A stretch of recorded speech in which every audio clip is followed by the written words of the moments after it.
And what we're going to do today is slightly different than you normally see. I have a group that we call Tomodachi Kai. Tomodachi is just Japanese for friends, and Kai is a group. So a group of friends that are learning the art of bonsai together. Kai is a one-year program. We start in January, and we meet once a month. And I have actually 3 of them, Thursday, Friday, and a Saturday class. And the goal was to give individual attention when they are working on their project. So I try to keep the membership per class low. The good number is 5.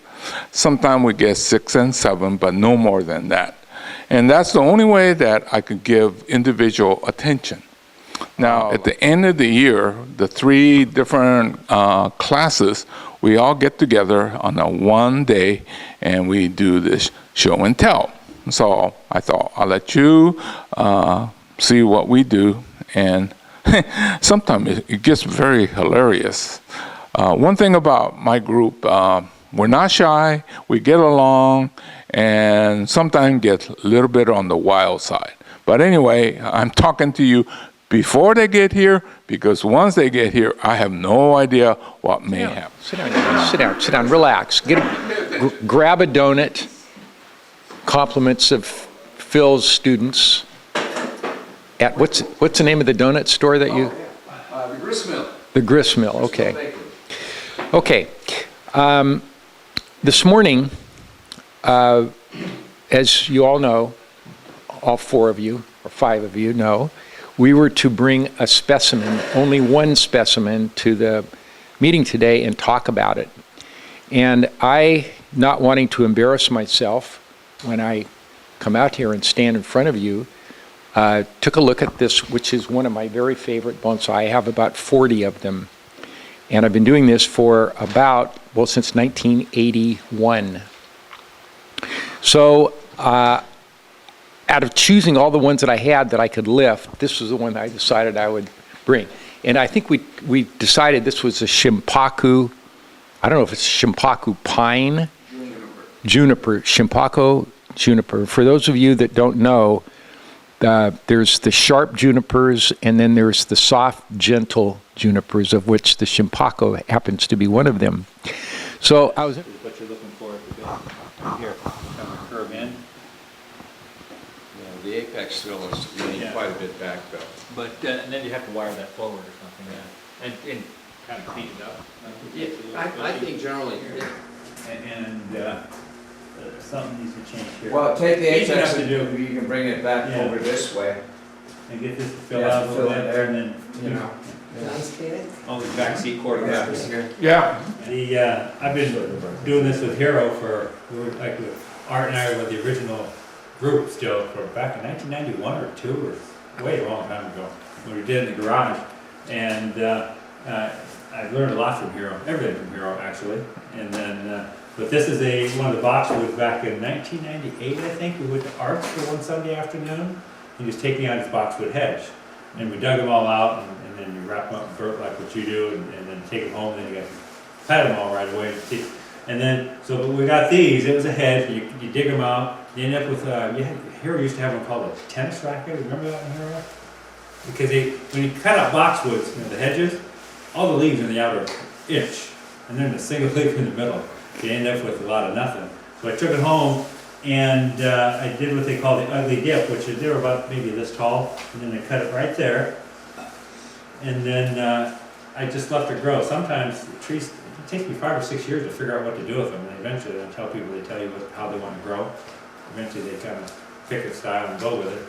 And then, so I made this one a windswept, and I got the idea, if you drive along Highway 1, and you drive, you'll see all the trees that are leaning in like this, all the juniper trees. And that's where I got this idea. It kind of lended itself to it. I think it's way too bushy. And like I said, it's been 21 years now. And then it's been in this pot for about 10. Okay, everybody listen up. Good. You listen to her story. I've had this guy. Yeah. Somebody just print that? No, I Oh, okay. Okay, we have to be quiet now. Oh, that's that tree. Okay, so this is a Hinoki pine. Cypress.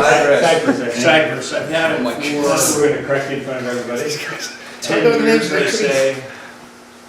And as you can see, I haven't trimmed this since the spring. It's got a little too much here on the top.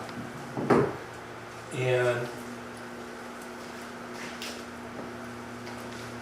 sometimes this is the front, and other times this is the front. How do you decide? Well, from this side, you can see more of the structure of the trunk. I'm thinking.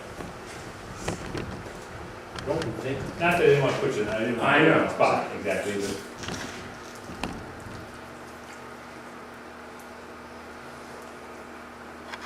I love the way it's layered. Yeah, I think the size is.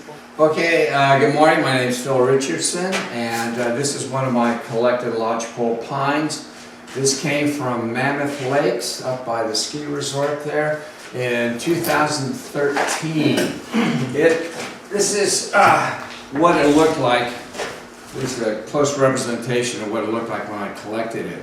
And then what I did was I then wired it to bring it down like that, and then wired the branches. Generally, you wait 2 to 3 years before you start working on a collected tree. This one I started working after 2 years. I wired it in 2015, and then in 2017 I put it into this bonsai pot. I've been growing this out in full sun, and what has happened is all the adventitious buds have popped, and so it's really filled out, and it has done really nicely. I have a little tourniquet wire in here to help bring this in towards the center. I have the apex of the tree coming back towards the trunk. I have it potted in a shallow plant. I put it on a bonsai stand so that it brings it up, for a good viewing angle for the person looking. You would pay for a tree like that at a bonsai show. And it doesn't matter what size it is. I pay the same price for a 6-foot tree that I do for a little tree like that. No one else gets to enjoy it. Yeah. You die, I'll be I beside. just thought you got a permit That's why we like get it going wrong. fishing, you don't pay, I wanted it you too. pay for. You pay for each tree. Oh. Yeah, pay for each. You had to designate the species that you collected, where you collected it, and how many you have. 20 So, years before it's Yeah. running. I do this collecting trip with. When I started doing bonsai here in Hiro's place, it's been like 5 years, I guess. And I noticed this guy and this guy, they're uncontrolled. There's no line. Everything has a new growth. It's a mess up. So what I did, I told Hiro, can I trim this one and bring it to its glory back? So he gave me a signal. So of all the knowledge that he taught me, that everything should be balanced and the shape and the movement. So when I start, my thing is when I see a tree, I immediately look at the movement from the bottom, the taper and everything, and then I also imagine that the balance. You have to equal each side. It's like rotating the tree. So that's the options on my head, and I applied on this guy. So when before I started, everything is a mess up. So I tried to balance everything, thin it out, and of course it depends on the weather also. Not in the summer because you'll end up burning the trunk. So after